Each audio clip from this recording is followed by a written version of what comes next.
Fragmentation in ketones.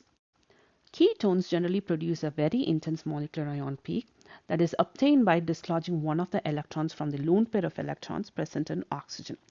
Now here is the molecular ion for this ketone, 2-pentanone. Now the next thing that's going to happen here is the homolytic cleavage. For the homolytic cleavage, we can kick off the alkyl groups. Now, the alkyl group that leads to the formation of the most stable radical is the one that's more easily cleaved. Let's say that this is the bond that's going to be broken, right? And let's write down the two fragments that we'll be getting. So this is going to result in the propyl radical. So remember, this bond is made of two electrons. One of these electrons is going to go onto this carbon. The other electron is going to go onto this carbon, right? And since you have this unpaired electron on oxygen, this is going to come together. Both of these unpaired electrons is going to come together and it's going to form the triple bond. So here is the cation that is formed. Let's also write the fragments for the other homolytic cleavage where you're going to kick off the methyl radical this time. Here are the two fragments from the other homolytic cleavage. Now let's identify which of these is going to be formed as the most stable fragment. Here you're forming a primary radical, but this one is a methyl radical. Now between these two, which one is more stable? Obviously the primary radical, and therefore this fragment is going to be formed as a major fragment. Let's calculate the m by z values for these two fragments, these two positively charged fragments. So this one has an m by z value of 43 because you're going to knock the molecular weight of this propyl radical from 86.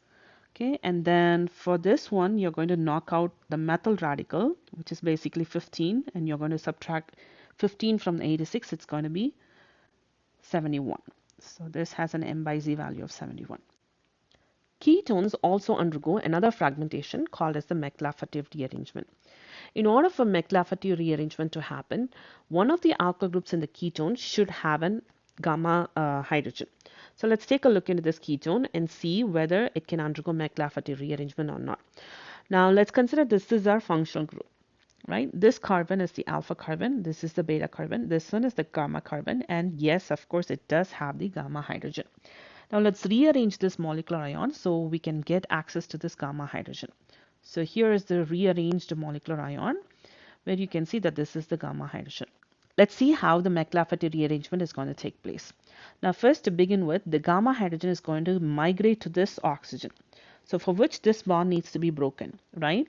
So this is going to undergo a homolytic cleavage and it's going to take advantage of this unpaired electron to form a bond between this oxygen and hydrogen.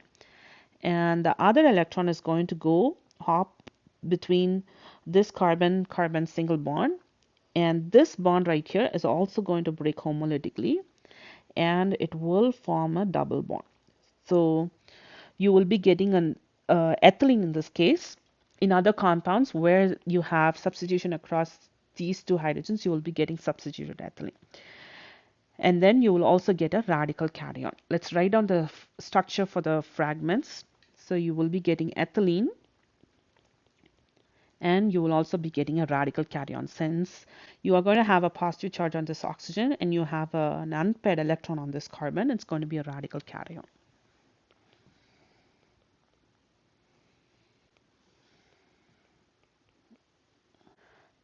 So now this is going to be loss of ethylene molecule, which is basically going to be 28, loss of 28. So when you subtract 28 from here, what you will be getting would be 58, which should be the m by z value for this radical cation.